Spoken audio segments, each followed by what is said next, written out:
This is a stimulus update and daily news report. Got some major updates to share with you. President Biden just officially signed a new bipartisan bill. There is $1,800 available in funds for certain Americans. And after the Inflation Reduction Act passed, there was still a lot more that was promised. And Pramila Jayapal was asked this question.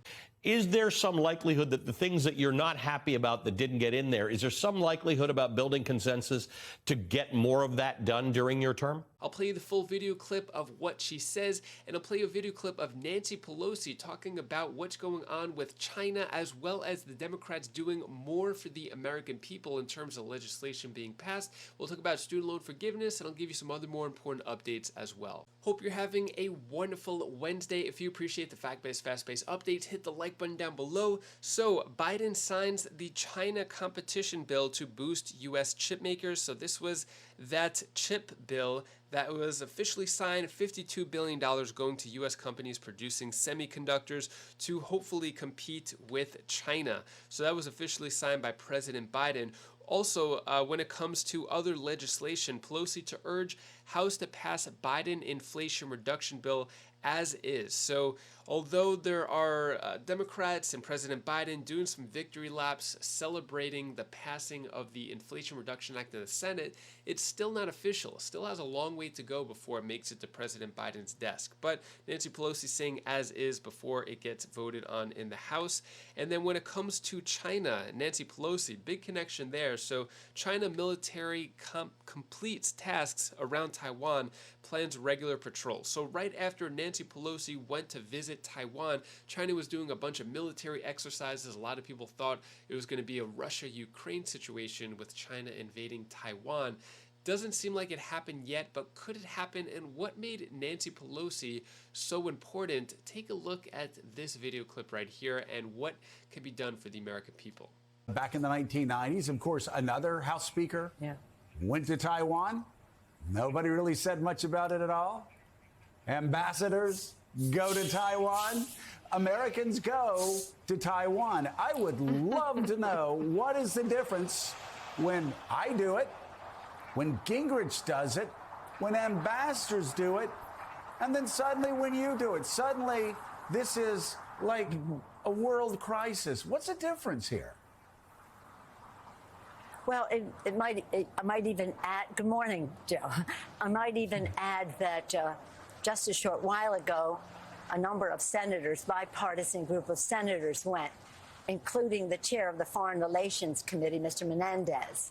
Did anybody make a fuss? I don't think that the president of China should control the schedules of members of Congress or anyone else who wants to visit Taiwan. He's trying to isolate Taiwan. You know, they can't join the WHO, where they could make a very valuable contribution in terms of global health, or other organizations. So he may try to keep them from attending meetings, but he's not going to keep members of Congress from visiting Taiwan. We will not be accomplices to his isolation of Taiwan. There you go. Madam Speaker, I would love to ask you about the Inflation Reduction Act and the politics of it. Will this be a component of the Dems' messaging leading up to the midterms? President Biden struggling with low approval ratings. Perhaps will this rally support and votes for Democrats leading up to the midterms? What do you think? Well, I think that you have to see it in the context of what this president has accomplished in the year and a half, or a little more than a year and a half that he's been president.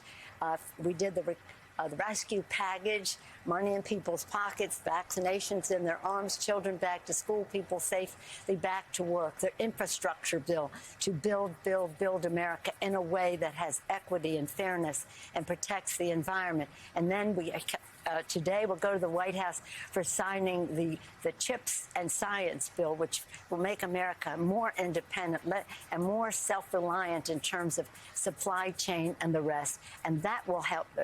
Bringing down the cost of things is also helpful in fighting inflation. And now this legislation, and I always like to talk about it starting at America's kitchen table, lower health care costs with the subsidies, lowering the cost of prescription drugs, which is historic.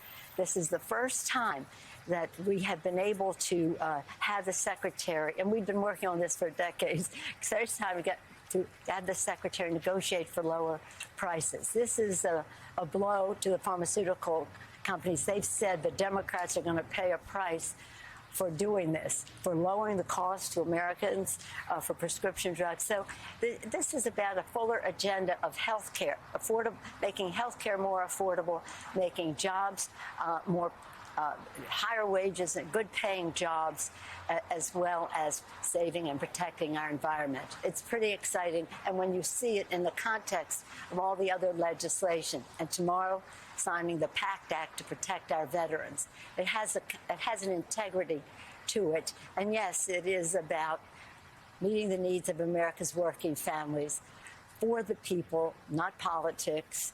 That's what we'll be talking about in the election. And yet Republicans actually want pharmaceutical companies to be able to continue price gouging insulin patients. It's remarkable. What are your thoughts on that? Do you think that more legislation should be done for the American people? What are your thoughts on what Nancy Pelosi said there? When it comes to more being done for the American people, is Biden going to follow through on student loan forgiveness? Yes, I do think he is. I think it's not a matter of it's not a matter of if, it is when.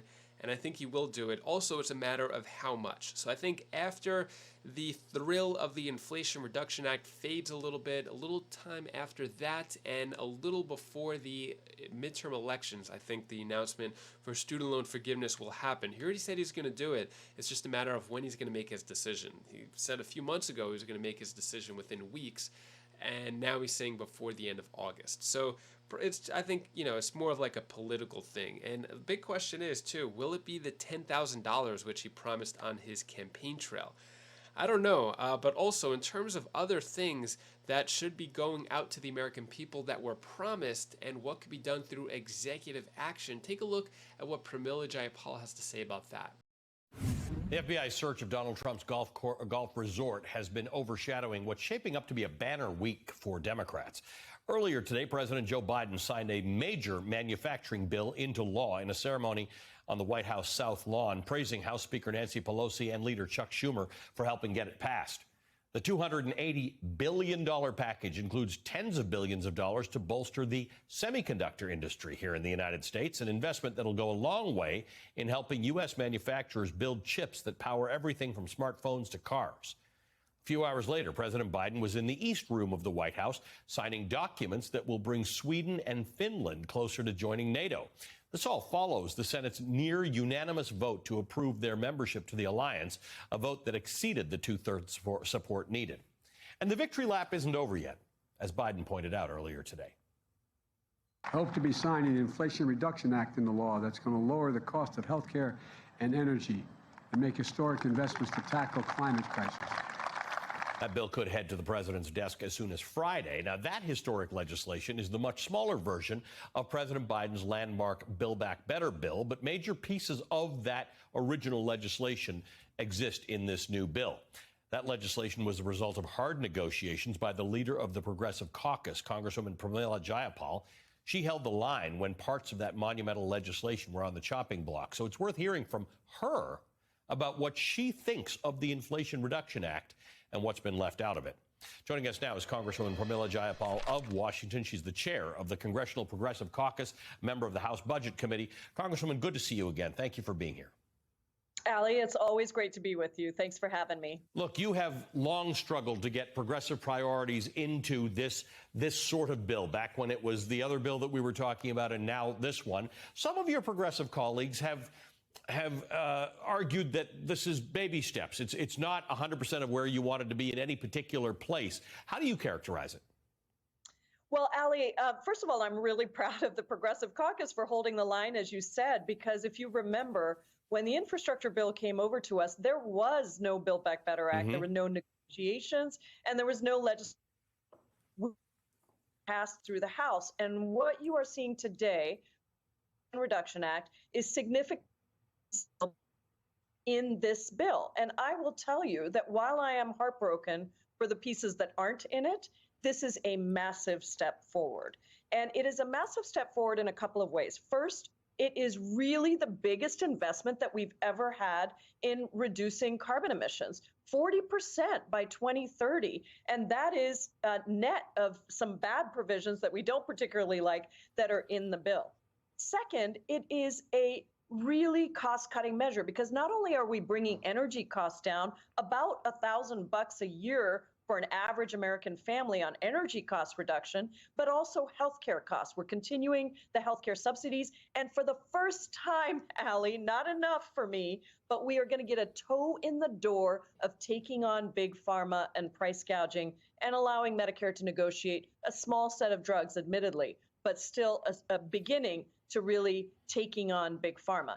And third, this is about finally getting the wealthiest corporations and the wealthiest individuals to pay their fair share. It's a beginning, 15% minimum tax, including for large corporations like Amazon right here in my home district. Everyone should pay their fair share. And so I think on all three of those counts, this is lowering costs, investing and bringing us forward on addressing climate change, $60 billion, by the way, in environmental justice in this bill, and of course, in making the wealthiest pay their fair share. All big progressive priorities. Now, you managed to get the two recalcitrant Democratic senators to not only sign on, but in the case of Joe Manchin, be active in the formation of this bill, obviously in exchange for some things that he wanted done and Kyrsten Sinema wanted done. But when you look at the example of that, the politics involved in getting this bill done, it took months to do it. Is there some likelihood that the things that you're not happy about that didn't get in there, is there some likelihood about building consensus to get more of that done during your term? Well, I think that it's probably unlikely that we're going to get more legislation done, as much as I would like to see that happen.